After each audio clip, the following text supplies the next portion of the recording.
music. What's going on, guys? How you all doing, man? Hope you're all having a good day, man. We're joined here today by Ben Nissim on the flank. Brother. What's going on, Ben? How you doing?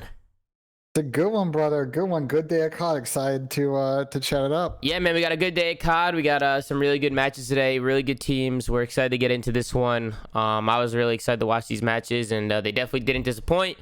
We're going to get right into it. First and foremost, we do have a special guest coming on the show, so stay tuned to that. You guys are going to be excited for this one. He may have or may not have been on the show before, but he's had a big day today. So I might have just gave it away. I probably just gave it away. But what are you gonna do? What are you gonna do, man? We gotta work on your teases, man. It's the first episode. I'm gonna consider this the first main episode because I'm gonna upload this. I'm gonna upload this to YouTube. We're gonna start going crazy with the shows, man. There's a fancy new overlay now, guys. Check this out. Yeah, I actually had somebody make this for me, and he did it for free. He just sent it to me. He's like, "Yo, like I was bored, made this for you. Like I hope you like it." I loved it, and I was like, "This is perfect." The logo was clean. It was cool. I like the colors. It pops. I think everything looks dope. If there's anything you guys want to change to it, let me know.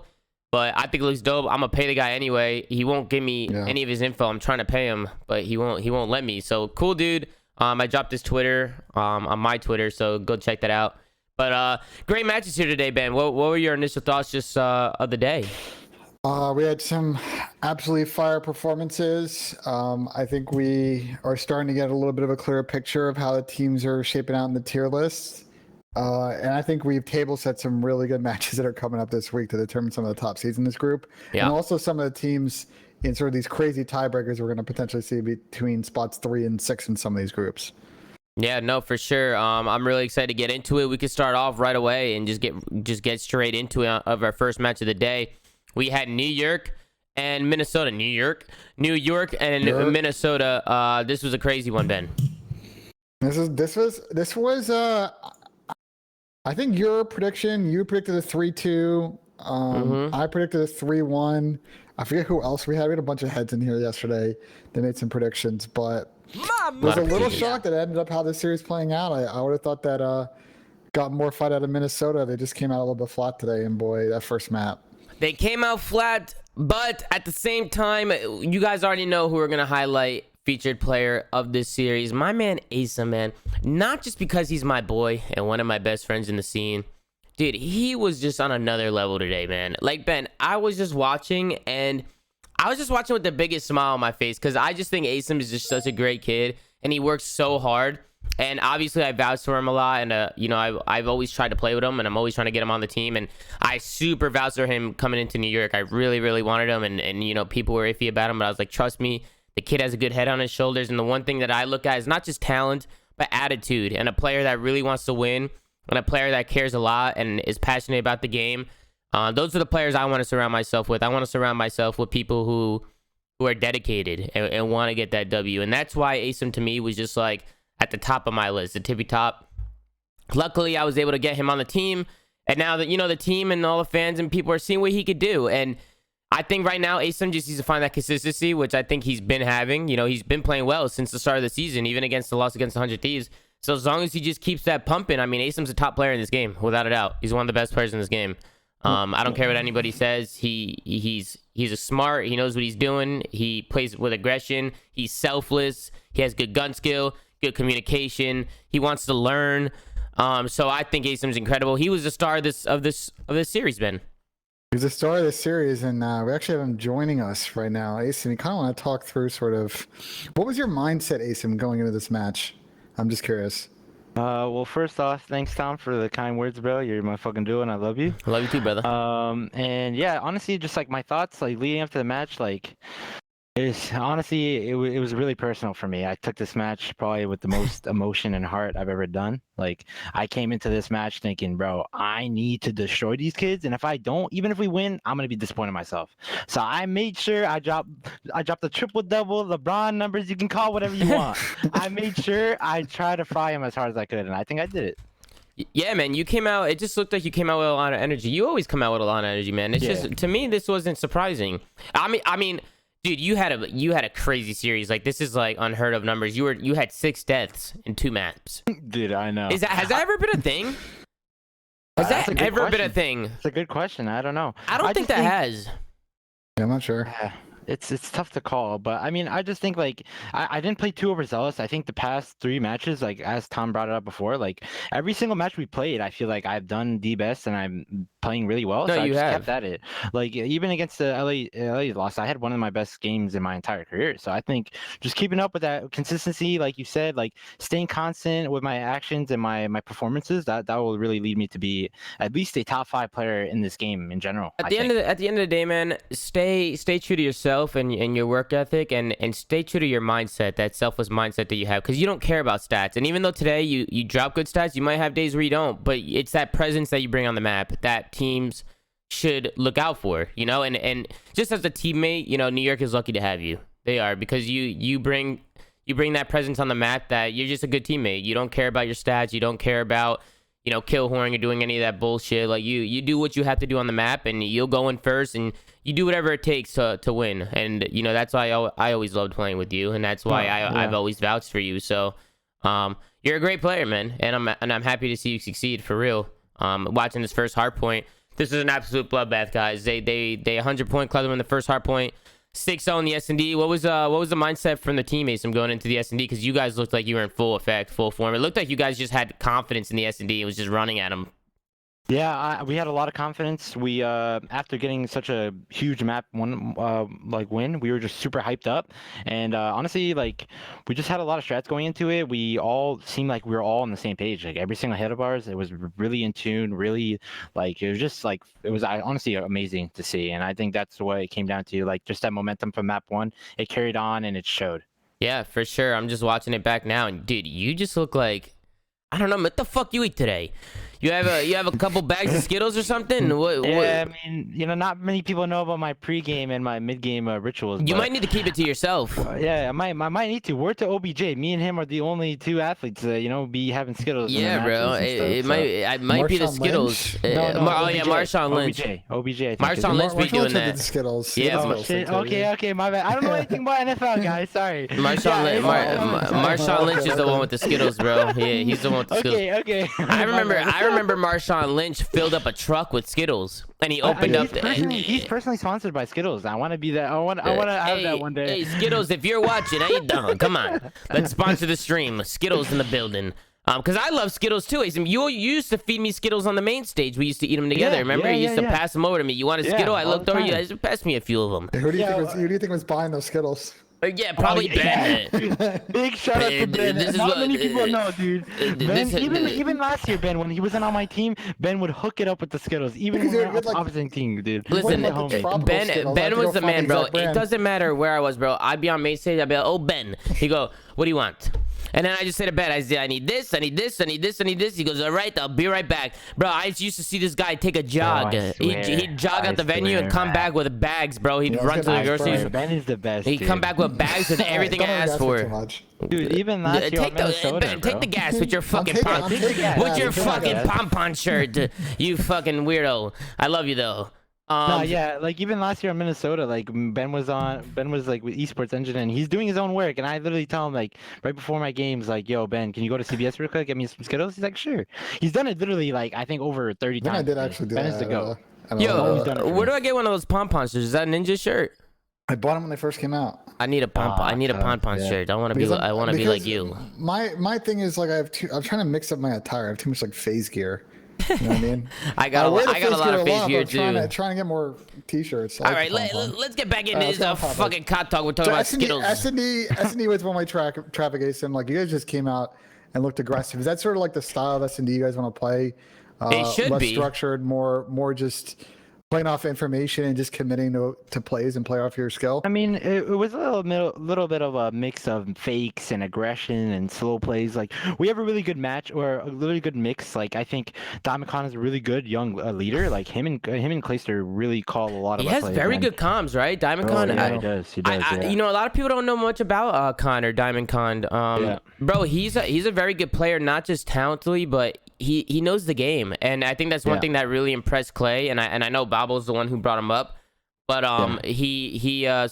hats off to Bobble. You know, Bobble's the one who really wanted to bring him on the team. He clearly saw something to him, and then just watching him play in practices and in the matches and stuff, and hearing his comms when I watch you guys play, he definitely he leads the way a little bit, right? He's almost like an IGL sometimes. Yeah, he has really good comms. Yeah. Especially in S&D, I think it's him and Clayster that really like move off one another with the calls. Like Diamondcon is really soft spoken, but whenever he needs to say something or what his ideas on S&D, he'll say it, and it works every time. So. Yeah, no, he's been impressive, bro. Because I didn't know much about Diamondcon, honestly. When he came up, I obviously saw him play a little bit, and I thought he was really good. You know, when I heard Diamondcon, I wasn't like, bro, what? Like I was like, yeah, like he could be a good fit. I don't know much about him, but I've seen stuff from him, and I know he's a good player. So it was just more just like, is he a good role for the team? Like, what's the kid like? Because I don't know anything about him. But he's a great pickup, man. You guys have a great team right now. I think you guys balance off each other really well.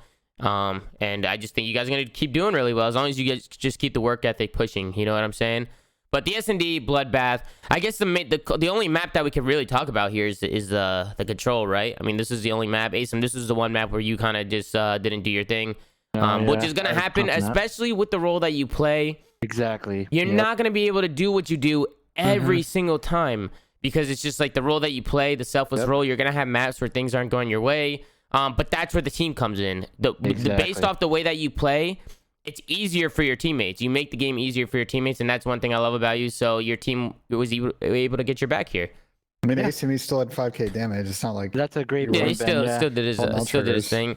But talk to me a little bit about what happened. You guys come out strong, right? You win the first round, the first offense, which is always huge. You know, if you could win an offense and come out and win your first offense, it really sets the tone because of how OP the defensive side is. I still think Raid is the easiest map to take offenses on control. I don't know if you agree with me, Asim. You play way more than me now because I'm not playing anymore. But would you agree with that? Yes, I think with the way Raid is and how one-sided the other two maps are, Checkmate and Garrison, Raid actually gives you a chance to actually make two different plays, either hit the front side or the back side. Yeah. Both of those work on points like B. But on maps like Garrison and Checkmate, they're very one-way standard and very defensive-heavy like maps. So I think, that's why you'll see a lot of Raid controls leading up to this year. Unless they change the way like the other two maps are or how control is, it's going to be Raid control for the majority of this year. And like you said, like I'm a really fast entry player, so even when things don't go my way, like if I'm not dropping a 4.0 KD and a hard point, like things like this is gonna happen. I'm gonna drop a 0.6, but like Ben said, I still had just as much damage as my teammates. So it's like, you did your thing. It's like, that's something that the kill death ratio won't show the fans, is that like even though I'm dropping a 0.6, I'm still getting as many people weak and like almost one shot as my other teammates. When you read stats, you have to read stats over time. You know, like even today, right, with the FaZe series, FaZe won 3-1 today, and Alec had a 0.6, but they won 3-1. And I'm sure Alec was doing his thing. You know, like I'm sure Alec still had plays that were very important, and I'm sure he added to their win. You know, like it wasn't just like he dropped a 0.6, he got carried. Like it doesn't work like that. You gotta look at stats over a period of time. You gotta look at what people are doing on the map and how they're helping their team. Because Asim could slide out, get two people weak, and die 5 times in a row, but his team gets that 2-piece trade every time. And now look at that, Asim's 0-5, but he got his teammate whatever 5 2-pieces or something. You know what I'm saying? Exactly. So like it's like you could read you could look at stats, but if you don't watch the game and you don't watch COD, I don't want to hear your fucking mouth about your opinions on a player. I don't want to hear it. That's why I lose composure a little bit when I see people talk about stats, because they don't watch the game. They sit there, they see the stats, and they go, "Oh, this guy sucks. His KD's a 0.9, 0.8. He sucks." That was the story of my fucking career. Half the time we'd be winning sometimes, and people be like, "Oh, ZooMaa's struggling a little bit." You know, he's at a point. I said, "What? I watch back the game. I'm making plays. I'm making fucking plays. I don't know what these people are watching." And then there'd be days where, yeah, you're right, I might have got shit on sometimes. Every player does. There's definitely times where people have the right because they watch the game, and you are getting shit on. It depends. You gotta watch the game. Watch the game. Watch the minimap. Pay attention to what people are doing on the map, and then after the game you go back, you look at the stats, and you compare the game with the stats, and that's how you break down stats. That's how you do it. You don't just look at a KD and all that shit and just be like, this guy sucks, this. That's the problem right now with things that I see on social media all the time. It's just not reading stats properly, and that's what really bothers me about stats. So there's people that are always like, "Oh, I care about stats, don't care about this." I always cared about stats when you read them the right way.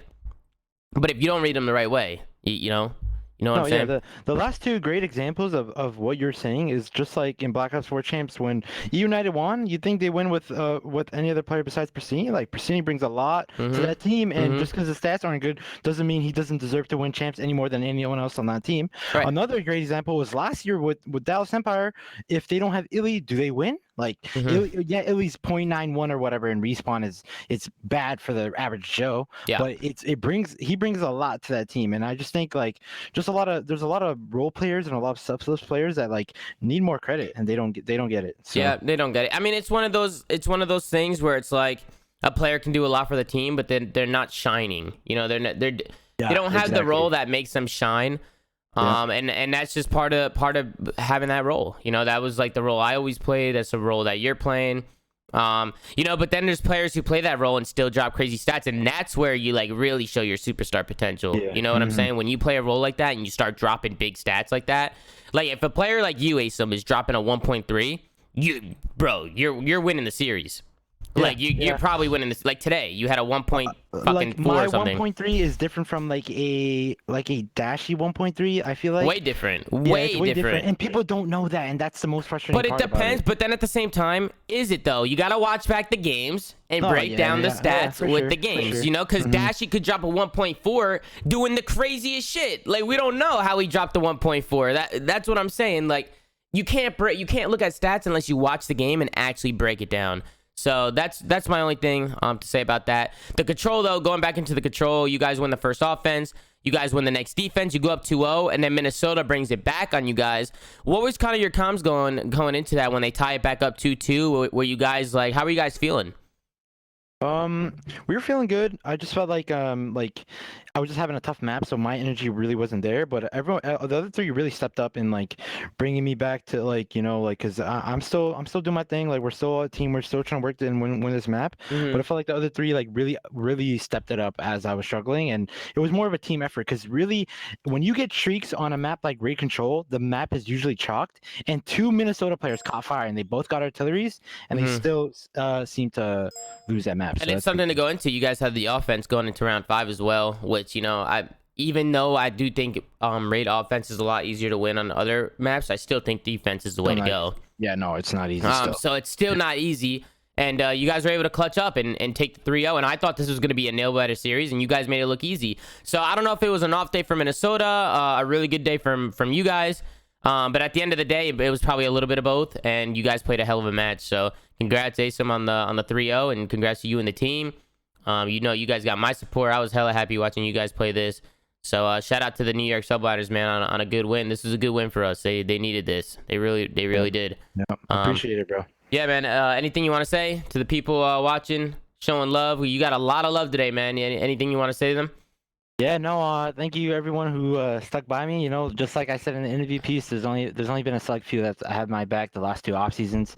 Like also with what Ben's and Tommy's support has been saying, like people have been sleeping on me, so I'm glad a lot of people are showing love and the strong fans are sticking Which through. is weird. Which is weird. I don't know why Yeah. people sleep on you. It's mind blowing. I don't know. It's crazy. Grid. That's where I start looking at the stats. I mean, we just had a whole rant about this, bro. Yeah. But that's why I just like, dude, are people just going back and looking at a stat board and they're like, oh, okay, well, he had this, so like maybe we should get him. But whatever, I think man. A crazy story is like the last 2 years I've probably been like the last pro to even sign a pro contract, and even this year wasn't really a pro contract. Like Yeah, I mean that's a whole. We don't need to talk about any of that stuff. Different but story, different time. Yeah. yeah. So we're gonna go through the rest of these matches. Yep. Thank you for having me, guys. If you want to stay, you can. It's up to you. But if you want to just bounce in and out, we'll just be talking about these, and we'll catch you later, bro. It's up to you. Yeah. Later, guys. All right, bro. Have a good one. User left your channel. Yeah, so I mean, that You was all right, New York Ben? You good? series. Yeah, I'm good. I mean, you and Nissim were vibing. No. You're congested, right? You have the allergies. I hear the sniffles. Yeah, the allergies are crushing me right now. Mine too. I'm all fucked up. You can hear it in my voice. My nose is all congested. I don't know what it is. It's just that time of the year. But Ben, going into the next series. Well, hold on. I want to put a cap on this you wanna? series. All right, go ahead. Because we didn't really talk a lot about Minnesota because obviously we're gassing Nissim. True. We did talk about you some a lot. All right, go ahead. Let's talk about Minnesota a little bit. What do you think the problem was? I think with Minnesota, so mind-blowing thing, the only person on our team that ended up positive was Major Maniac, which I thought was interesting. You're rarely going to get like 0.7s out of everybody on the team. And I think this is sort of an off series, but it's one in a couple they've had in the last week and a half where they've just got to figure out what their issue is here with Hardpoint, especially. I'm not sure. I think probably the easiest thing to kind of see if you look at the stats and the number of interactions that maybe some of the pacing issues that the old Minnesota team had in the 5v5 game are kind of similar here, where Preston's kind of playing a little bit faster than the other players. They do have some time to figure it out. They have some space here before the major to try and make a run. But one of the things I think they're focusing on is just they're a good S&D team. I don't think they're going to get 6-0 a lot in search. But the respawns need a lot of work if they want to be sort of up on that pedestal, which I know they have aspirations to. You talk about the respawns, but they also got 6-0 in S&D. That's rare, though. I mean, they've been a good S&D team all year. We'll just chalk It's it up early year. It's early year, to Ben. go work out of New York. Well, I mean, Minnesota's look good in respawn in S&D. I don't want to cast too much claim on their S&D off of one series. So we do have enough on the respawn where I think we can identify that that's clearly an area where they need to work on and clean things up. Yeah, no, I agree. I definitely think they're a good S&D team. They definitely just looked a little off today. Maybe it's just a bad day from them, but it happens, Finn. Looking at their roster from top to bottom, I mean, they got a good roster. They have a good team. So I'm sure they're gonna bounce back. I think this was mostly just New York just really coming out and with the fire today, dude. They looked great. Agreed. New York looked great. They looked fluid. I was talking to Clay a little bit, and that's one thing Clay says a lot is like when you go back and watch a game, it's supposed to look fluid. That's what makes you a good team. When you go back and watch it, and everybody just looks really smooth on the map, and the game is super fluid. That's kind of how New York looks. You know, not just this series, but the last series with London, you know. So it's like I wonder if Minnesota just didn't come out strong enough today. They just had an off day. Yeah, it happens. You want to hop over to the next series? Yep, let's do it. So this one. I'll let you take over real quick. I'm gonna blow my nose. Give me a second. So map one. Why don't you, while you blow your nose, map one was a surprise. I think Chicago's looked pretty good on Garrison. But definitely seemed like things were a little bit off on this map. And saw a couple of good plays at LA Grills, especially at the end of the game, to win a really tight one. While Tommy walks away and is letting it play. I think my kind of overall takeaways from this series is regardless of the first map, Chicago clutched up. They looked good in search. They looked solid in the control. And then we'll talk about the last map in the series. I actually think that LA Guerrillas kind of threw that last map away. Yeah. This could have really been a game fiver. But Chicago, you know, we've talked about time and time again on the show that positioning is important. And the good teams, a team like Chicago, when you make mistakes, which we'll get to in a minute on what LA Guerrillas does in map 4, they punish them, they ran up the score, and they won that map. Yeah, I think the first map really threw me off. I thought this was going to be a 3-0. To be honest with you, I thought it was going to be 3-0. But there's going to be maps where teams come out and they just outplay your opponent. You know, I think Optic has more talent, obviously, than LA Guerrillas, but LA Guerrillas took a map because they played the map better. And like you said, we were watching it back a little bit, and it just looked like their setups and the way they were playing the map, you know, they played it really well, Ben. Yeah, I think it really came down to kind of the second rotation. I'm trying to look at some stats here. Shout out to Easy Mac for this. It really came down a lot to how LA Guerrillas kind of ran up the score on the P1s and the P4s. And Chicago was getting good time on some of these P2s. But ultimately, like the last 3 hills of each rotation was a little bit of a struggle for them. They either got flipped and got put in that spawn trap on the back side of P5. They weren't getting set up for P1 because they were struggling with P5. And LA Guerrillas were able to chain a couple of those hills together to get out to a lead. Yeah, if you can, Ben, I want to listen back to this Optic Gaming listen, and I want to see a little bit how they sound. Sure. And just kind of break it down a little bit. It's always cool to listen back again for a second time and kind of listen and really pay attention to what they're saying and what they're talking about and kind of what they're focusing on. So I'm going to play this listening and let's see what they're talking about. One guy's P2 silly. Top green. Go square. I'm blind. Square. Lights in the back. I'm one shot. Last guy. I have your square. You watch light shots. I have green. So real quick, I'm going to pause this. It's fucking echoing, right? Or am I losing my fucking head? Yes, there's a little bit of echo. I think the biggest takeaway, I don't know about you, Tommy, is Because I remember watching this and I'm like, damn, these fools are fucking common. Like that COD Mobile League clip. You remember that COD Mobile League clip when everybody's going nuts? I was like, damn, Optic is turned today. But now that I'm listening to it back, is it just messed? I think the audio is messed up. There's like echoes and stuff. Yeah, I mean, it happens sometimes. I think regardless of the issue there, though, I think even with the echo, I think it's clear their comms are a little bit hectic, a little bit edgy. They came out with a lot of energy, and maybe that could have been a problem. Maybe they need to relax a little bit, take a deep breath, make sure they're playing the game the right way. It sounded like they were just all over the place. But that could have just been like, you know, them coming out all pumped up. You know what I'm saying? I could see these guys coming out like, let's go, let's fucking go, let's fucking do this, and they just come out all pumped up. And maybe they just weren't playing their game. They weren't playing their game, and then. Pretty sure they turn it around. They bring it back a little bit, but I don't even want to listen to this honestly with the echoes. We're just not even gonna listen to it. But they were bringing it back a little bit, Ben. They started off slow, and I'm sure Optic calmed down, was trying to play the game the right way, trying to do everything they can to bring it back, but it was just too late. LAG just built themselves too big of a lead, and they couldn't do it. And they just rotate to that last final hill, Ben, and they take it. Yeah, I mean, again, just solid awareness on how to flip on these P5s, and then I believe like they got a pretty advantageous spawn here on the tail end of this P5, and they changed it to P1 time. Got some good plays out of Apathy on the map. One of the rare maps where you got a tougher game out of Scump and Formal. I think that's gonna be pretty rare with this team. But this is kind of what you want with LA Gorillas. Come out and win that first hard point. It's big. They could have took all they need to do is take another map to bring it to a game 5 S&D. And this is kind of what they do really well. You'll see a lot of teams do this when it goes to that last hill, to that P4, to that P5. You see a lot of teams just give up this back spawn over here. You want to get kills off old. You want to stay pressed up on green and pressed up on old. That way, when you get the kills, you immediately flip them to the opposite side of the map and spawn them in the back. That's kind of how you get those people spawning back there. You can kind of pin them in there, right, Ben? Just kind of pin them in the back corner of the map, kind of hold crossfires and stuff like that. And that's exactly what LAG did. They did a really good job, really good heads up play. They kind of just stay pushed up the map, got that initial kill. That was Reese, that was Vivid getting that first blood, spawning Dashing in the back. I'm going to continue to play it. They get 3 more down, and then they ended up just spawning them all out. And then from here, you know, it's easy sailing for LAG. Hold your crossfires, hold your lanes, pick up all the lanes, make sure Optic can't get anywhere. It gets a little scrappy. They get down. But for the most part, LAG keeps the spawns for the rest of this hill, and that's all they want. Make this as mixy as possible. Go back into the P1 hill, and then get your time and win the game. And that's exactly what they did. So good heads-up play out of LAG to just kind of keep that lead. That's the thing with this game, Ben, in Hardpoint, is when you have a good lead, you can use that to your advantage. You could play the game a certain way where you could just mix up a hill, keep the spawns, get some 60. Making the next hill mixy, keep the spawns. You know what I'm saying? Like, you could use your lead to just kind of take the game with you and kind of use it to build off of. And that's what they did. They had the lead.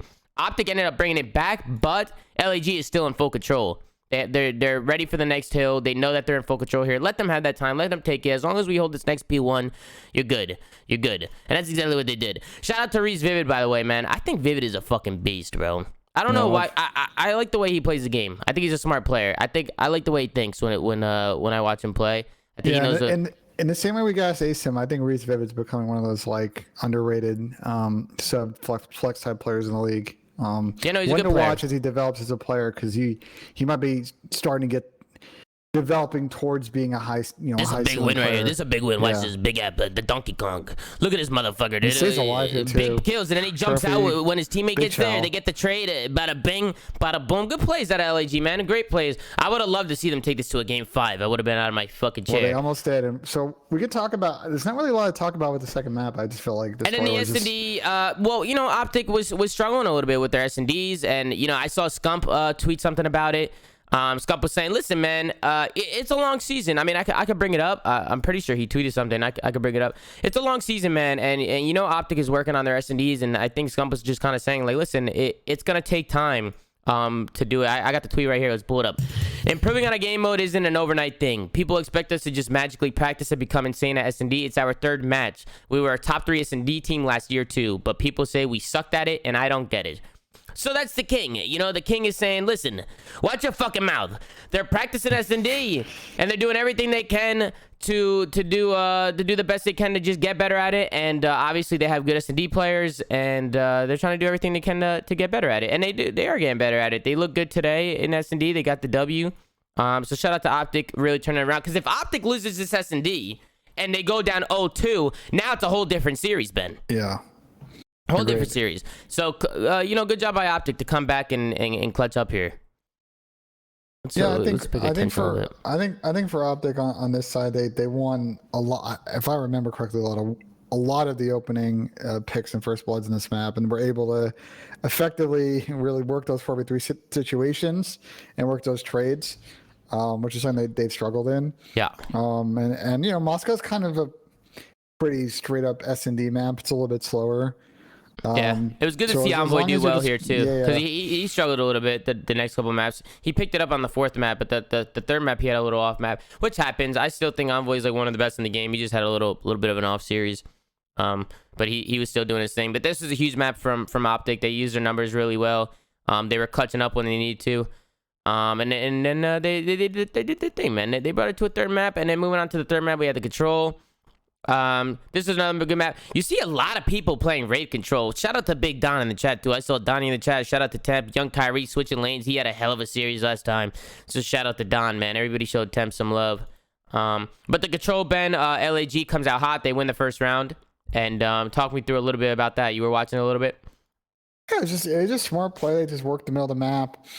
Worked bad when they could, and just.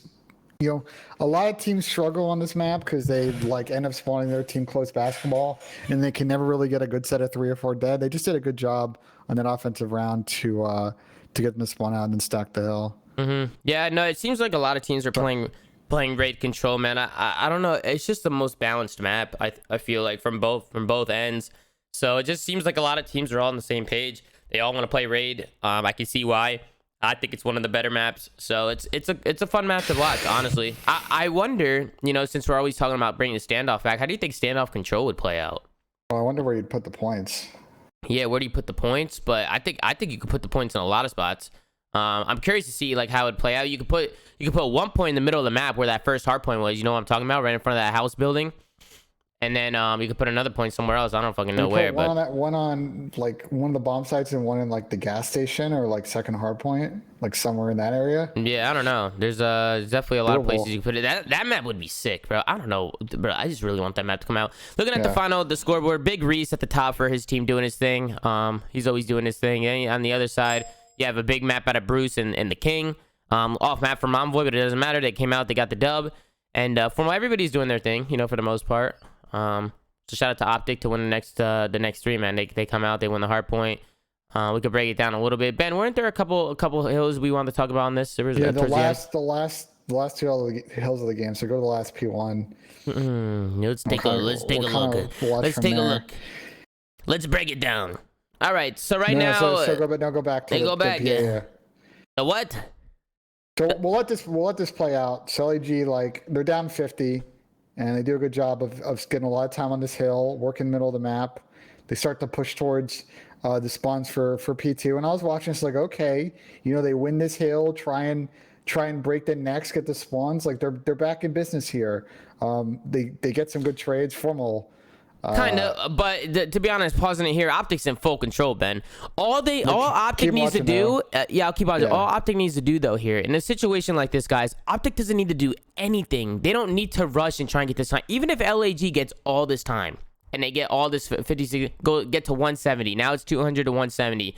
All they need to do is make sure they do not lose that P2 spawn, because the minute they lose that P2 spawn, shit's gonna go crazy. So if they could just stay calm here and making sure that they're picking up the right, which you see number 8, look at number 8 over there, that's Scump. He's not letting go of that right side, because if this number 2 sneaks through while he's pushing old and they're trying to fight for this time, they're fucked. So Scump makes a good play, heads up play, just holding that, making sure they don't do anything too crazy. You don't want to flip. You could contest and do whatever you can to break, and that's what they did. They were still applying pressure on the old while also holding. And they got in there. They got some kills. They were testing it, making it mixy. Now that his teammates died, Scump can turn around, go to hill. Now right here, they know everybody's coming off spawn. They know that no one's going to be hitting the right, but it could get a little mixy here, Ben.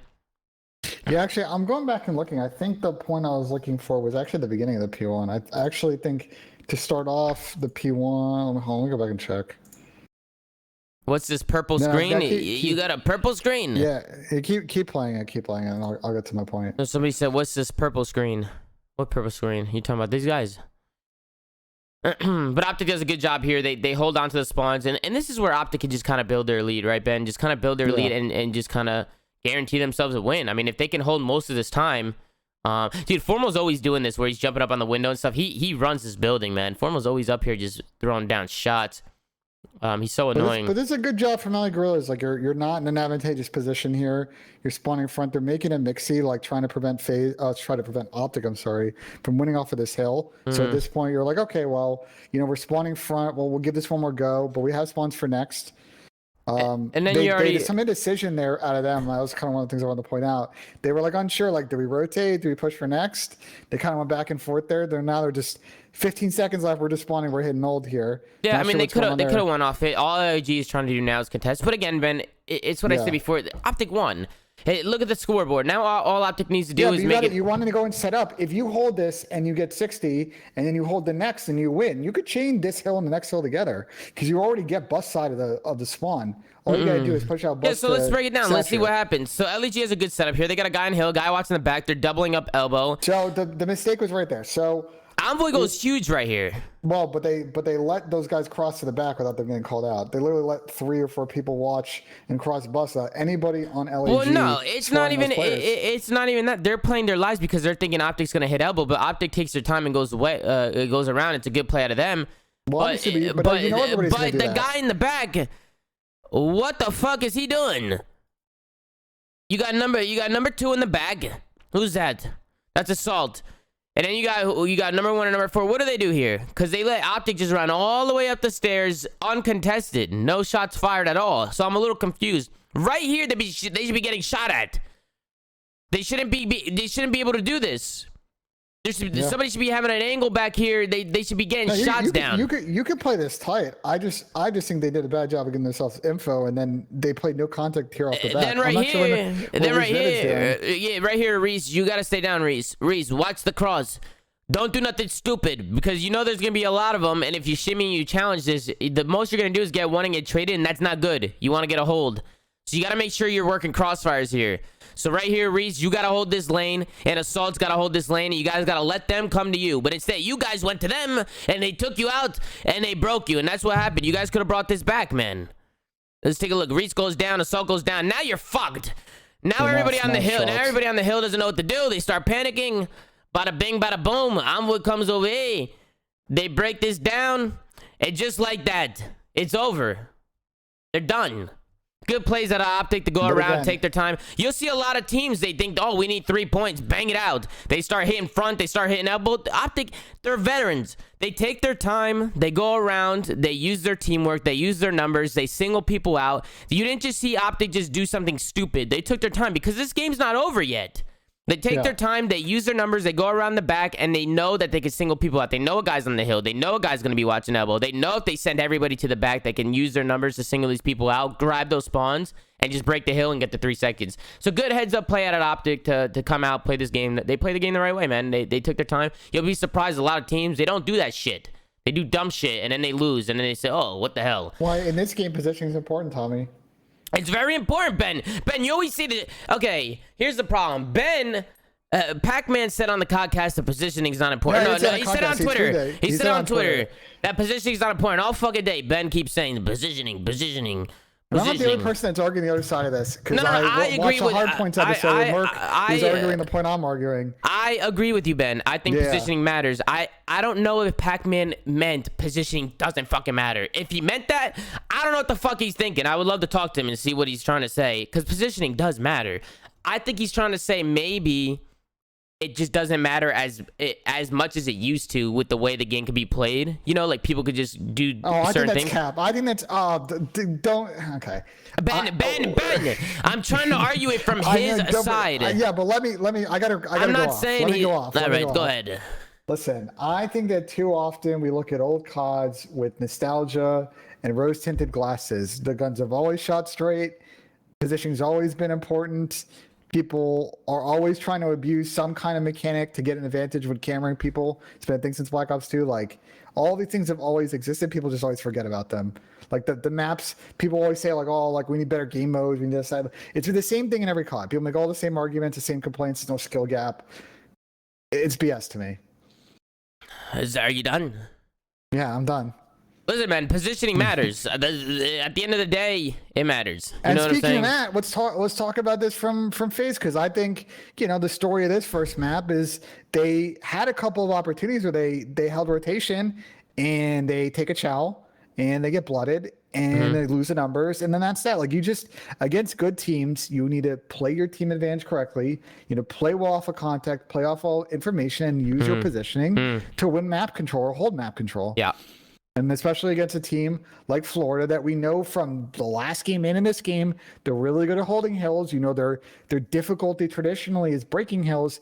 You can't be giving them free rotations. Yeah, so going into this map with the FaZe and the Florida stuff, we got Garrison Hardpoint to kick it off. One thing that somebody told me was FaZe hasn't beaten Florida in like a while, right? They haven't beaten Florida. The last time that FaZe beat Florida was on LAN. March.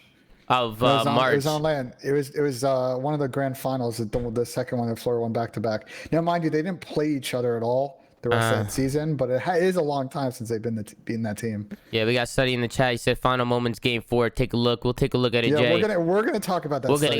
We're gonna talk about that.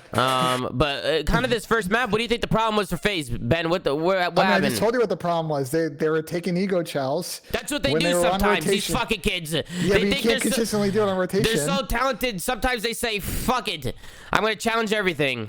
And it didn't work. They try to challenge everything. I'm sure they go back. I'm sure RJ and Chris watch this and they say, "What are you doing here? What are you doing there?" There's some things there's some. I know RJ was losing full watching this map. He probably was. But they had a good bounce back after this. Yeah. I mean, just kind of watching the end of this. FaZe is in a good spot here. They have Florida spawning in the back. FaZe could easily bring it back here. They have Florida spawning in the back. They could get this 30 seconds. I mean, they do bring it back. They have Florida pinned right now. They have them all spawning in the back. So FaZe does a good job just kind of pinning them back, getting kills. FaZe is always going to be super annoying. They have spawns for next. So let's just kind of break this down a little bit. This is a weird. I'm trying to remember if this is they triple hit green here, which I've never seen before. Which is a good play. It's a good play to get out. So Florida does a good job to just use their numbers and they to get out with again. no contact, by the way. No one's spotting cross. Chris is coming out of vent. Number 6, who's number 6? MCs Because they did a good job taking their time and going around together so they could single somebody out green, because there's a guy in hill, there's a guy watching L wall, right? So you're gonna go green brick side, stack it as a team, single somebody out, and then you're able to push through and flip the map, which is exactly what they did. You'll see a lot of teams just keep trying to flood through the front. They go in one by one. They're not working as a team. Florida takes their time. They go around. They do it together as a team. They take that guy out green. They hit green side. Just like that, they get the last final scraps of this hill, and they're making it mixy now. Now they're making it mixy. They flip the switch. They have FaZe guys spawning on the other side. Florida flips the map, and just like that, I would have liked FaZe to kind of pick up on that. Because when it's kind of quiet a little bit, like if FaZe was like if FaZe realized what Florida was doing, they could have shut that down. You know what I'm saying? Well, this series ended up being the battle of top green, and we'll get to that when we get to the control. But I agree with you. So Florida now FaZe is getting splits. Let's see how they hold on here. Who's that? Who's number 8? Number 8's coming in. That's Abizi. He's coming in through the back for off that split. He gets a nice 2-piece. So boom, FaZe gets him out. They're back in the hill. They get the rest of this time, and then something happened with this P2. FaZe just all goes down, I'm pretty sure. Florida. And again, Florida knows here, FaZe can get all this time and bring it back and basically tie the game. But Florida knows, hey, let him get that time. Relax. Take our time. Make sure we get spawns for new. Because if FaZe can't win off that, all we need to do is get spawns for new. If we get spawns for new and hold it down. They rotate early, and you know how easy it is to hold P2, Ben. Yeah, well, especially when you can just go top green and not get challenged and just be able to rotate early, because they're stacking square. They're so worried about people hitting low mid. So FaZe is gonna opt to go around here. They got to pick up kills. One play that I saw Neptune doing, he didn't do it here, obviously, but one really good play that I really liked out of him was on that rotation from P1 to P2. He was hiding in the vent because FaZe had old scrap and he was just hiding. They had no idea he was there. Yeah. And then when the new hill popped and everybody from FaZe was hitting bricks and shit, he would come out of a vent like a little like a little snake, and he'd kill 2 of them in the back, and then FaZe would spawn out across the map. So good play to stay pushed up the map and not play like a little bitch, you know, and go and come all the way back and get that old boring structured setup shit. He stayed out on the map. He played a good corner. He made a play, annoying to play against. Good play out of Neptune. Point, this map's over here. This point, Florida's on the new hill. They're in full control. FaZe gets a couple kills here, if I remember correctly. Look, they almost broke this. Neptune, huge kill. We were talking about this. Huge kill right there out of Neptune. If Neptune doesn't get that kill right there, it could get a little bit more mixy, but he takes down 1 and spawns him out just to kind of bring the numbers back. Simp is able to pick up 2 here. Then Cell gets 1. Simp team kills Cell by accident. If he didn't do that, I wonder if Cell would have been able to get in there. They would have contested and slid in. So, but he died. Cellium, he's gone. Simp killed him, and Florida takes the win. But good composure out of Florida to make sure that they play the game the right way. Took the time to rotate early. So good heads up play out of Florida. They play the game the right way. They did what they had to do. They take the first map. Huge first map win. If you want to beat FaZe, you got to take the first map. So good heads up play for them. They take the first map going into the S&D. Now the S&D, man, this is where things get scary when you're playing a team like FaZe, Ben. Yeah, I mean, I've made the bold claim that I think this will be one of the greatest S&D teams of all time, and I think after, you know, they've had really as a team like one bad S&D map, that raid S&D against Toronto. Other than that, they've looked really good in this game mode. I just feel like they play so well off of each other. They do a good job of getting information mid-round, just committing to calls. Like, they just do all of the fundamentals and the basics like correctly as a team. Yeah, no, they play S&D really well. The one thing about FaZe is they're so unpredictable in S&D. Like, they just do a bunch of crazy shit, and I think that's what separates them from the rest. I think you see other teams doing it, but I just think FaZe are really good at doing it. Especially at BZ, you know, he's always going to try and get those first bloods, try and get in your face, try and be that difference maker, that annoying player. But they just stormed through this S&D, man. I mean, we could talk about it, but FaZe was just absolutely bullying them. They just bullied them. I think we should talk about the control, because I think that the control is way more. Yeah, let's fast forward. To the control we go. Moving on up, we have... What the fuck? Where the hell is this thing? This was the battle of... So this was an interesting map. So... A lot of talking points here. So first defensive round, Slack gets streaks. Right? We go back and forth. FaZe wins the defense. If you go to the beginning of FaZe's second offense, I want to like pause right at the beginning of the map. I want to point out like the setup that Florida has. The FaZe's second offense? FaZe's second offense, and then how they take that situation, evaluate, and they we'll get there. But Slack goes on a huge 8 streak, right? He goes on like a 7 or an 8 streak. He gets his streaks. Which is huge, especially on the defensive side. If you can get streaks in the first round, that's really big, because you can use those streaks going in on the offensive side. What? I saw people saying that streaks are bad on this map. Like, I don't know what they're talking about. Like, they're really good, especially for definitely control. not bad. I think something happened with Jerry's streak. Was he hovering it over somebody's head and it wasn't shooting him? We'll get to that. It didn't lock onto MC. It looked like that shit broke down. The fucking airplane broke down. The missile wasn't working. There's a lot of things they did wrong. Like, they called in one of the streaks when someone was pinching top green, and everybody in the FaZe then flooded top green, so that pinch became irrelevant. Like, yeah, but we've seen this a couple of times. We saw this a lot in Black Ops 4. Like, a team does really well in the beginning of control, they get a couple sets of streaks, and they start to play a little bit too calculated and a little bit too funny with the streaks, and they burn the streaks, and then things get a little bit dicey. That kind of happened a little bit on this map. Yeah, and then right here, FaZe is trying to do everything they can. Florida's, 17 seconds.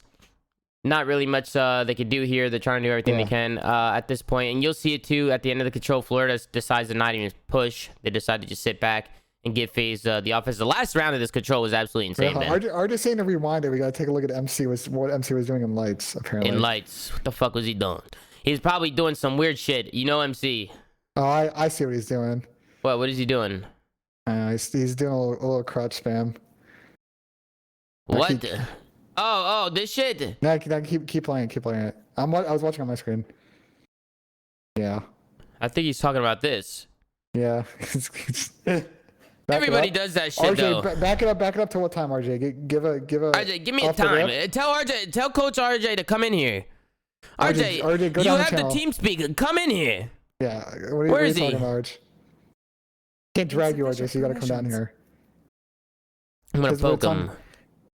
Can you give us a time on the screen? You gotta give us more direction. RJ, why are you shy of the camera? You never come on these things. People want to get to know you. Okay, we're skipping this. We're not. We're moving on. It's too confusing. So MC was doing some weird shit. He always does weird shit. It's how he plays. MC's grinding. Like we know this. Okay, so He go don't back. give a So fuck. go back. Go back to the beginning of this round. Oh my god, go back, go away. Go back. Where am I going? Go back to right off the rip of this first offense. And everybody's just like For holding phases, angles. for Florida's first Phases offense. Phases offense, bro. Phase offense. What Keep the going. fuck are you saying? Oh no, dude, this is so scuffed. Keep going, bro. Phases offense. Keep going. I'm going. I'm fucking going. Okay. I'm here. Phases offense started. No, What do you you wanna went back watch? too far. This okay. You Phases said go to the start Listen, of Phases' I'm Artie's first representative. offense. I'm Artie's That's what you representative. said. I'm listening. Go to Florida's You first said offense. go to the start of Phases' first offense, word for word. Okay, go their second offense. Okay, use the arrows. You're right. Let me use the fucking arrows before I fucking. There is gonna take a minute. It is actually, Florida's so- first offense, by the way. All right, it's Yes. Artie's representative. It is Yes. Florida's first offense. Just letting you know. No, but we're skipping them. We're skipping that Okay. shit. Okay. So no, go back. User So- left your Are we channel. going? No, you were right there. You were right there. So I want to point out. Okay, So let's go back. No, keep going. You get to the going. beginning. Get to like the beginning of the offense. Everybody's just holding pre-aim. No one's died yet. You're just like, I don't know why you can't figure this out. The beginning Okay, of phase. yes, you hold it. No, okay, this is Right here. no, yeah, right there. Okay, So Phases' yeah, press second start, press- offense. yes, press play. Okay, why couldn't you say that? Press play. Jesus fuck. You're making me lose my mind. You're bro. making me lose my mind. All right, so All right, let's get back into it. We're here with the Pause it right now. with the Pause it right second- now. You Pause want to it right pause now. it? Go ahead. I Yeah, paused pause it. it. What are we looking at? So, FaZe approached this offense and they made adjustment on their third offense. So I noticed with this setup, because I was watching it with Mata AC, aka Adam, who came into this chat, Right. that literally no one in like this setup is really hard to get B. They have every cross, they have all the angles to get trades. It's really hard to kill the guy in lights. There is no one from Florida in top green. That is the one weakness in this setup. So No, what it FaZe do- is a really good setup. It is. It's a good, really good setup for getting them off the B. Because at the end of the day, if they get on the Yeah. B point, the guy lights can sit in that cubby and You can't kill the guy lights. It's You like can't kill him, impossible. especially if it's a trophy on his feet. What are you gonna do? You know what I'm So, saying? okay, so you run this offense. let's play it, FaZe- let's play it, let's play through it. FaZe basically try to hit A, like it doesn't work out. It's Mm-hmm. whole thing. They get in the spawn trap, like whatever. And this is why the defensive side is so OP, because Florida doesn't need to make a play. They could just hold their crossfires. But if Yes, you're but FaZe abuses us. but here's They the figure thing. out how to break it. Yeah, because that's the thing is FaZe could easily read this. You know, like they're gonna know that somebody's in the corner. That like they know that Florida's playing slow right here. They're holding their preems. They know somebody's sitting there. I'm pretty sure if I remember correctly, somebody makes a play. Skies gets the good first blood, and then this is where FaZe. I feel like FaZe should read this here. They get one, and then Neptune instantly hits that lane. Neptune hits Yeah. right up mid. He gets to rails. Yeah, they get FaZe is pinched not and reading it. They die, get like, pinched. You can skip the rest of this round. Like this is basically everybody loses offense right here. Like It was you a can't good get beat- a good setup out of Florida. I think sub teams are gonna learn how to break that. So anyway, so Florida's next offense, they basically chalk it because they're up in kills, and they're like, we got 4 streaks now because Big Way gets streaks off of this round. And this is where shit hits the fan for Florida, right? Alright, When so they use the we- streaks. Yeah. All right, so we go moving on. I'm using the arrow keys now, Ben. You So see we me? should I'm literally evolving. Play from the beginning of the round 5. Play literally from the beginning of round 5. Let's watch round 4 or round round nothing, 4. Nothing really happens in round 4. Okay, You're nothing not happens. missing anything. Nothing happens in round Alright. 4. Florida try to push. It doesn't work out. They chalk it. Like they. I mean, it they is get actually a gonna be- point. They get a point. Yeah, they get a point. And they come into green and they try to use their streaks. Do they not? I think they may use one streak here. That's what I wanted to look at. Let me burger it. Jerry uses a streak right here. Beezy somehow gets a kill. He's shaking around. Well, you know what happened was it looked like MC got away. So you see him here. Jerry's not gonna lock. It lock on MC. That's what I'm saying. Like, Right here, it's not gonna lock on it. He needs to get it over him. Does he not? He no, needs keep playing it. Keep playing it. Then he goes away. Why does MC's red thing go away? Then he goes, oh, look, look. Yeah, I don't know. He's not in vents, right? No, then it comes back on. Is he in the vent? MC's in vents apparently. MC might have gone in vent. Adam says, but Adam's a fugazer. But I see the white dot. It doesn't look like he's in vent. He went in vent. Are you guys sure? Are you positive? He's not in the fucking vent. Look at him. You see his no. He's front lights. He's front lights. He's in base top P1. Anyway, he burgers the streak. We don't have to. He didn't burger it. The game broke. No, but he can still. Okay, keep playing it. He still knows where MC is, and then he just gives up, and then gets a hit marker. Because they don't care about MC. They're trying to get on the fucking point right here. That's the whole point of the streak. That's why they're stacked in green. They have 4 guys in green. They're trying to use this streak to get these kills in bricks or to try and get the kills out the point. He sees MC. He tries to kill MC, but for some reason, I don't know what the plane broke down. He couldn't get MC. He tries to curve the missile into bricks, and it looks like he didn't curve it enough because he honestly should have chalked up that MC kill, but it's a hard play because when you see the red, immediately your brain just goes straight there. But he should have chalked that up and tried to really get a good curve into that bricks, you know, like slow it down, curve it in. Didn't give himself a good angle. He burgered the curve a little bit. And then at this point, see a good example. Nissim basically did that in the first series. What's up? Did you try my link? Because my link is also another example where I think the cruise missile is kind of bugged right now. Because my link is more brutal than Slacked in my opinion. No. Look, right oh, there. Yeah, you're right. On Lamar, right? And then watch Mike. That's a good fucking curve, though. I mean, yeah, but why did my automatic missile go out at Mike and Lamar? It makes no sense. Let me take a look. Give it a nice, you know. Somebody message Vaughn. Get him on the phone. Look at this. Look, it should have went on Lamar. That should have went on Lamar. In scrims, that goes on Lamar always. And then against Mike, it clear as day does not go on him, and I don't know why. I had to use my manual slam to kill him.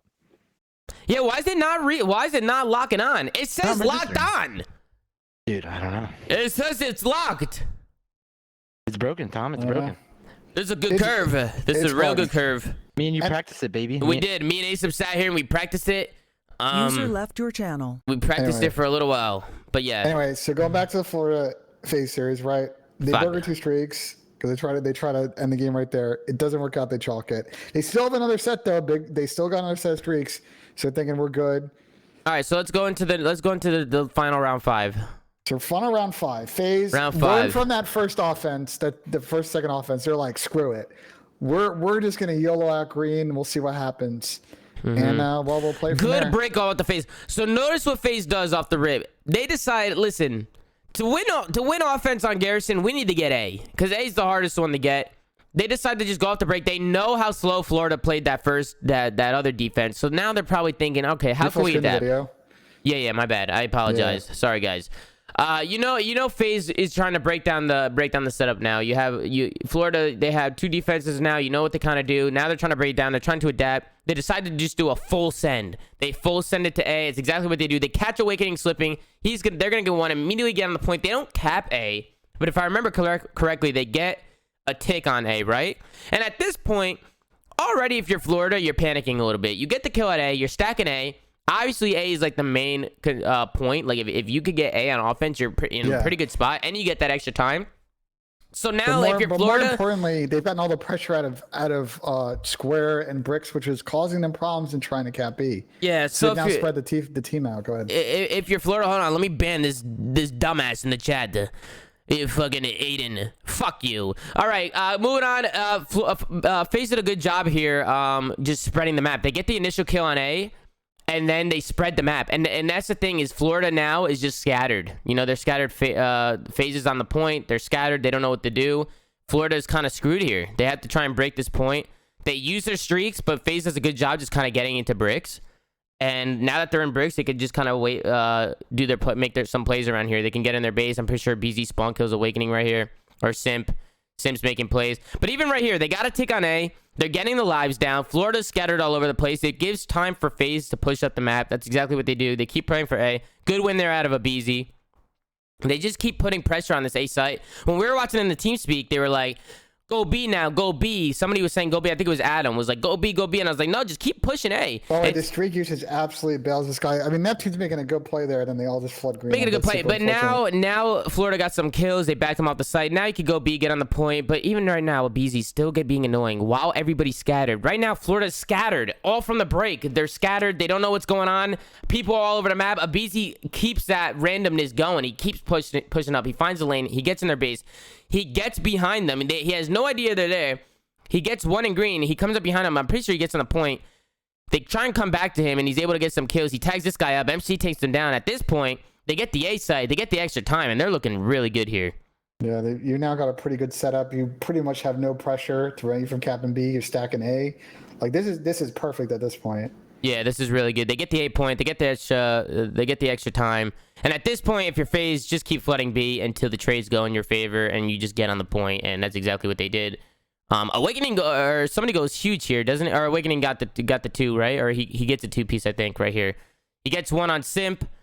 He slides out. He gets Alec while he's reloading. And then Neptune gets 1. So right here, if you're FaZe, you're like, shit, okay, Florida might have a chance. But they get a good bounce back. FaZe comes off spawn, and just like I said, you keep pushing until you get the trades. They do that. They get 2 down. They get back on the point. And at this point, Florida... life advantage. I mean, you're pretty set at this point as long as you're not screwing. You get a minute and a half to get like 2 waves of kills, and then you win. Yeah, Florida kind of choked it, honestly. FaZe, huge control win, man. If Florida could come out and win this control, this is going to game 5, obviously. Or they would have had more confidence going into that fourth map. I don't really know. But huge win out of FaZe right there. They clutched up hard, Ben. Yeah. And then you can take a look at the final scoreboard. I mean, pretty good across the board for FaZe.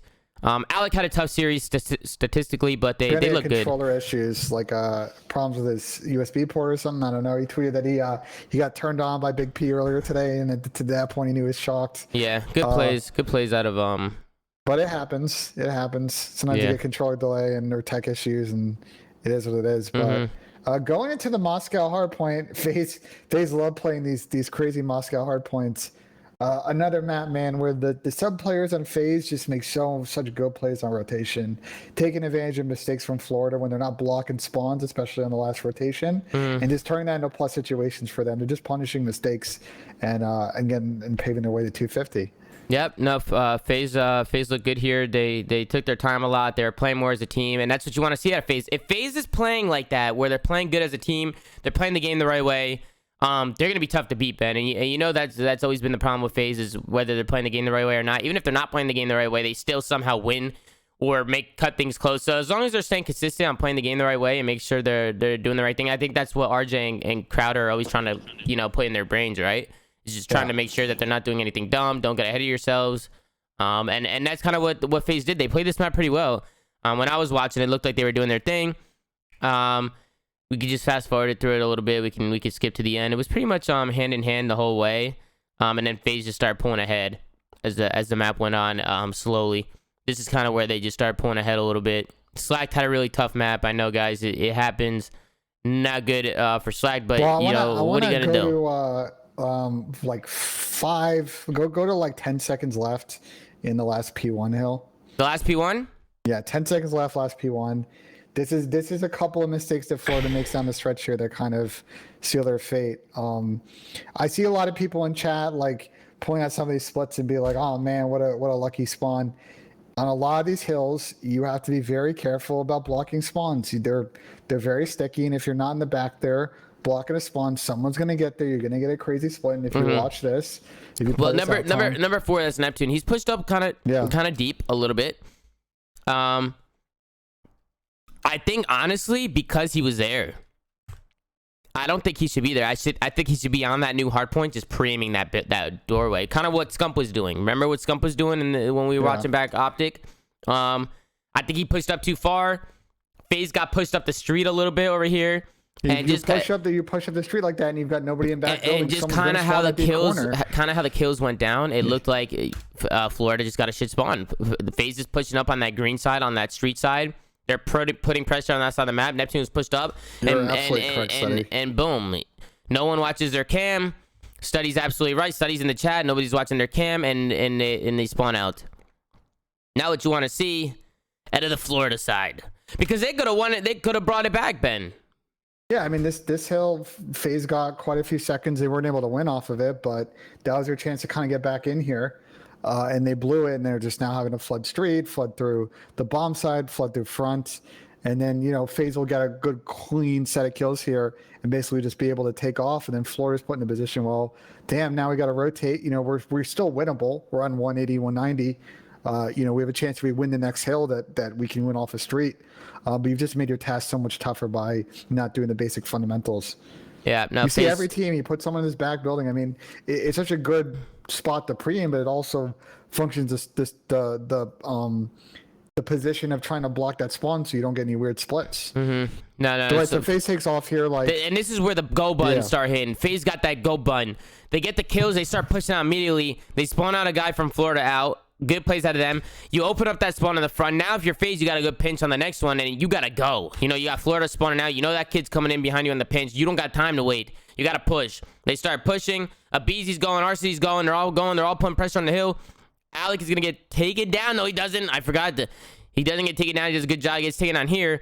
Josiah, I would love to see Jerry stay alive here. His teammates are coming through the front. He's weak. He just want to kill. He knows that they're coming through the back. At least I think he knows. He should know. And he kind of gets overzealous here. He just kind of, I don't know what he was doing, but he pushed in there. He died. If Jerry could have just maybe stayed alive a little bit right there, maybe held some angles or something. I'm sure after that happened, Jerry knew. He was like, damn, bro, I should stay alive right there. But he pushes up. He dies. Awakening's trying to do everything he can. He's fucked, and the game is over. Yeah, that's a GG. It's over. And then FaZe comes out on top. Good series. Great series. Great series. Great series. I mean, that's just, again, talked about a few times on this specific episode.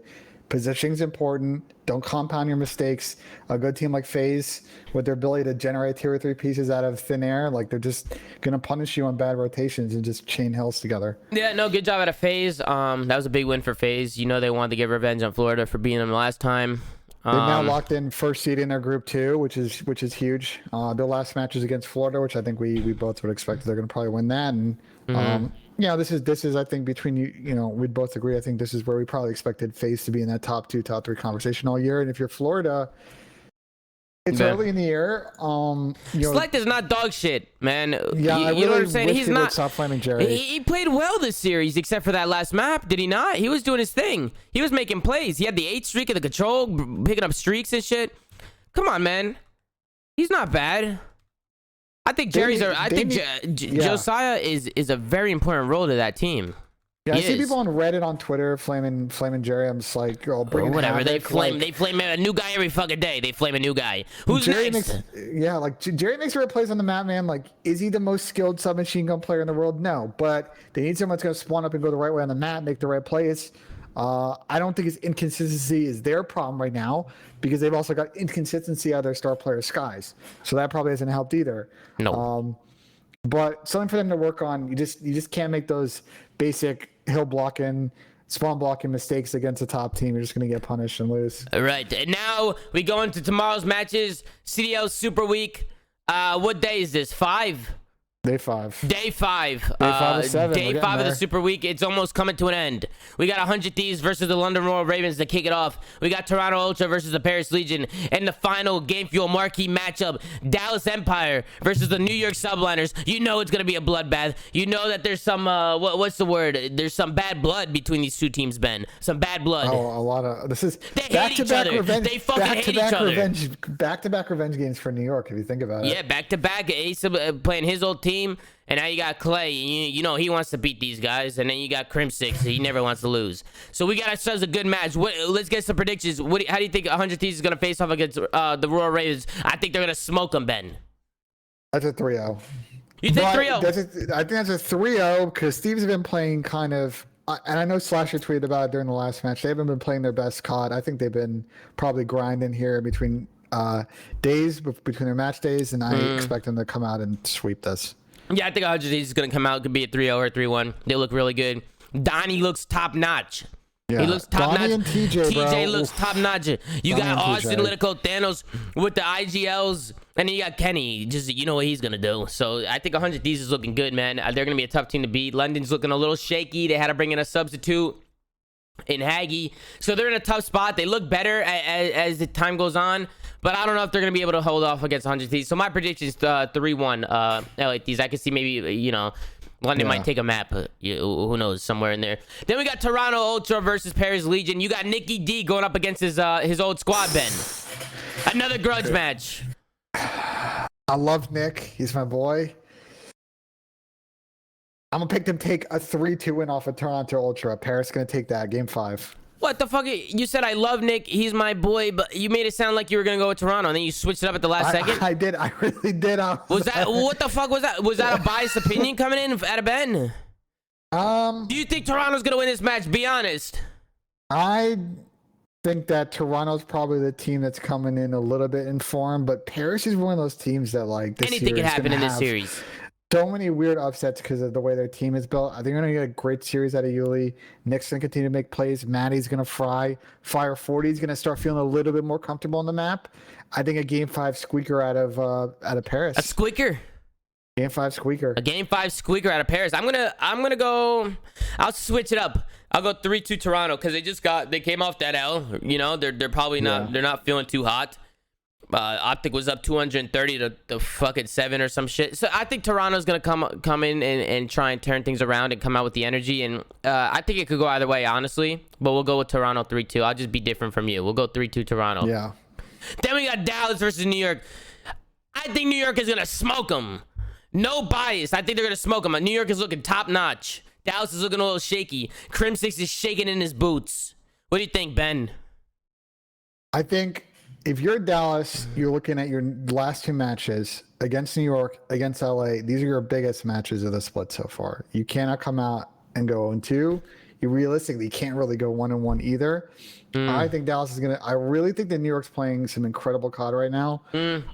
I do think though Dallas is gonna probably put in enough work here that they're gonna take another close one. Game 5, round 11, 3-2 with Dallas Empire. Game 5, round 11, 3-2. You think it's going like that? Yeah, I think we're gonna get an absolute banger on Friday, Tommy. All right, Absolute banger. I'll go 3-2 New York. I think it's gonna be. I think if New York wants to win this, it's gonna be a nail biter. It's gonna be tough. It's not gonna be easy. I said that the Minnesota is gonna be tough, and then New York came out and did a 3-0. I'm saying the same thing about Dallas. I think it's gonna be a tough series. I think it's gonna be an absolute grueler. We'll see what happens. User was moved to your channel. Who's Someone's that? clearly not. Oh no. Who's Barry? User left your channel. Who the heck is Barry? Barry Oh, it's is, MC. It's always MC. He's always making User some weird joined your names. channel. Guys, one thing before you guys end the podcast. What's Yeah. up? Chupapi muñeño. Jesus, User man. left your channel. Get MC in here. Insufficient permissions. I know he can join himself. I'm not dragging him. I'm dragging him. I'm poking him. I'm getting him in here. I want him to How am I a close it out. buzzkill? How am I a buzzkill? Tommy and I don't have to agree on every pick, guys. No, we User don't. joined your channel. Hey, what's going on, Barry? What's up? What's up, Tommy? How you doing? Why is your name Barry? My new gimmick.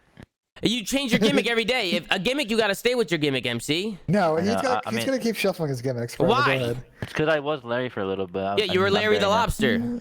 I'm Barry. Where'd the beat come in? I don't know. Just got bored. I like that. Go. Good win today. Thanks, man. What were your thoughts after that series? You know, I mean, I could have played better myself individually, but on the other part, the team played good, so I'm happy. Are you happy? Yeah. Good. That's all that matters, MC. Thank you for joining us today on the flank. Got you, God. Have a good one, God. You too, God. Later, God. By the way, I was informed that he is Barry for He's still Barry in it. Bonds. User Go. left your All channel. right. Yeah, see you later, God. Yeah. See you later, Barry. That was Anyway, MC, you and ladies and You gentlemen. and I will agree to disagree on all these selection picks here. I think either way, 2 of these 3 series, I think, going to game 5 tomorrow. That's all. Yeah, MC. You know, you got to feel the vibes. He wasn't vibing. You know, he didn't want to be in here that too long. He wanted to get out. Barry, he was a little weird. He was a little weird today. We're gonna let him. We're gonna toss him over there. Any questions in the chat before we move on? Take a few questions. Before we end the show, any questions, man? We're willing to take some questions. Ask some good questions, guys. Don't ask me who the top 3 player is. Don't ask me what the top 4 teams are. Give me something good, man. You know, give me something. Give us something that we could talk about. Why is Nissim on a different level? The Skittles. I already told you this. Yeah. Don't ask us about top 4 players. We don't want to rank people this week. Come on. I love how that was the times. first question. I don't know. Are you being sarcastic? Are you messing with us? Very, come on. Give me something good. This is early, but most improved player. This is very early, Mito. Nissim. is definitely in that conversation. Asim, I guess, but Asim played good last year. It's not like he didn't play good. I mean, just where his stats are relative to where he was last year. I He guess. played good last year, but yeah. I guess you could say Asim was one of them. I'm trying to think who else. Dashy, probably. Dashy's a big one. Yeah, Bruce is now an MVP Big candidate. You Brucey. gotta toss him in that Yeah, Big conversation. Brucey's a big one. He looks great. Big Brucey looks like his own self. TJ's a big one. Definitely, yeah. Why the fuck is Seattle struggling still? I don't know, man. They gotta get their shit together. They look a little off. It looks like sometimes they're just not playing the game the right way. Sometimes it looks like they're not playing with confidence. They do have good players. That they do know how to play COD. So I'm looking to see them bounce back. They are capable of winning. That's for sure. So I'm excited to keep watching them play and see what they could do and how they could turn around. I want them to keep pushing, man. I hope they don't get. Dude, if they do the same thing they did last year, where they chalk it up and they're like, screw it, we suck.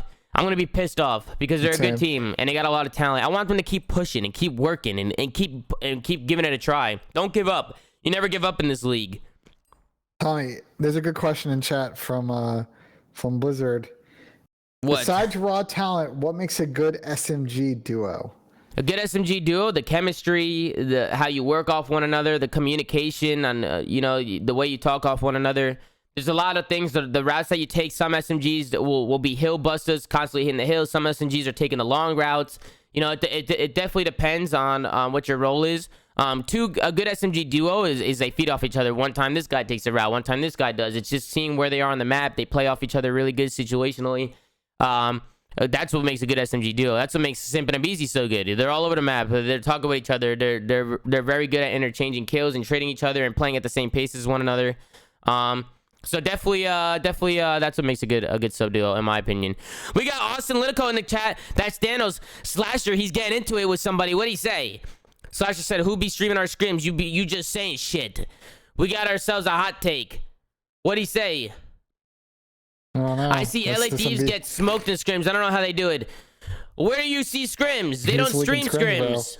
I wish I could watch those. Oh, now he's walking it back. You hate to see it. He's walking it back. Ladies and gentlemen, he's walking it back.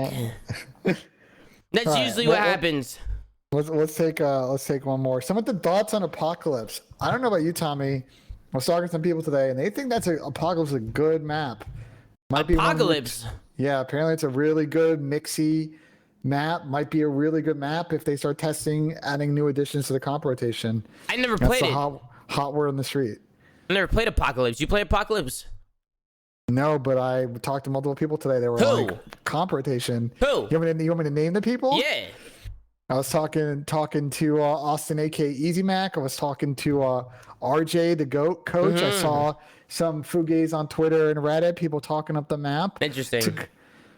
The chat is completely disagreeing here, Ben. Look, we got Austin in the chat. Austin, you still in the chat? Austin, you think Apocalypse is gonna be a map, or do you think it's a good competitive map? Some people What do you talking think? it up. I haven't played it yet. Neither have I. Come on, man. Swaxy, what are you putting in my chat, man? That's true. You are. You guys Come on, bro. What the hell? Tom, I think that was a good episode. I heard you go all bang everything on the map. Wow, Yeah, look at us go, Ben. We're the duo. You saw that? Yeah. That's Love crazy. that. You owe me a soda. Yeah. Any other questions before we end the show, guys? I will continue the stream and play some games, but for now, we got any more questions? You willing to invest some money into NYSL ownership? Ooh. I think I'm gonna need a lot more money. Ben, can you lend me a few mil? Brother, I'll take a hard pass on that. All right. Nah, that doesn't look like it. Thoughts on Parasite? I think he's a good player, man. I think he just needs a little bit more time to settle into things, to get his confidence up, get his rhythm going. It kind of sucks that he's just temporary, you know? I would like to see him be in there a little bit more, get some more reps in, but he's a good player. Definitely a good player. You see anything worth answering, Ben? I see a lot of dumb questions. I'm trying to find a tweet that people should be Real quick, let's give some shout outs to Usually MVL33, Fitz, Easy Martin with the resub, Snelly. We got Wolf, the Toto Wolf, the J Dog. Appreciate you guys, man, for showing support to the stream, whether it's a resub, a new sub, gifted sub, whatever the hell you guys are doing. Thank you guys for showing love, man. Shout out Illy, man. Shout out Illy, man. Shout out Eddie. Who is the best podcast duo and why is it Ben and ZooMaa? That's a good gas. That's good gas, Dr. Beef. We love that. Listen, man, I'm probably a little shaky at this stuff. I'm winging a lot of this stuff. Like, it took us, what, 5 minutes to rewind because we weren't on the same page? We got to get on the same page, Ben. We got to get on the same page. What we need to do is next episode, instead of pulling up the YouTube video, we should do a watch together. So you and I can both control the video. Oh, I like that. And then you and I need to be like having a doc where we like have the actual times we want to talk about. We need more organization. I think you should control the video. That's what I'm saying. We do a watch together, so you can just sit here and just, I'll sit here. Yeah. I'm glad you guys have been enjoying the show, though. If you guys have been enjoying the show, put a 1 in the chat. If you think it's terrible, put a 2. It's okay if you think it's terrible. It's okay. But if you actually think it's terrible, don't just put 2 because you want to be funny. I want to know. Listen, we got a lot of 1s, Ben. Congratulations, my guy. We're doing well, but we can do better. We can do better. The flank could be way better. Before we go, What I is like this? to tweet in the chat. We need everybody to go ahead, toss a hot retweet on the timeline. It's getting close. Want to see Nate Shot get that tattoo? I think that would be pure comedy. I thought he got it. No, he's like really close. Wait.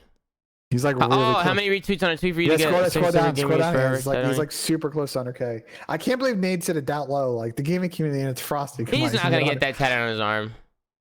No, he has to now. No. He's not gonna get that tattoo on his arm. He's tweeting about it. It's Sex is temporary. Gaming is forever. He's gonna get that on his arm. Well, now he has to. All right, go give it a retweet. Sure. Chalk it up. All right, thanks for having me on, T. Yeah, Ben, take care, man. It was an absolute pleasure as always. Well, I'll see you tomorrow. Peace, brother. Peace out. Later, brother. Later, bro. Yeah, man, that's gonna do it today for the flank, guys. I hope you enjoyed the show. Make sure to like, comment, subscribe when I upload this to YouTube. Make sure to follow the stream at twitch.tv ZooMaa. And yeah, man, thank you guys.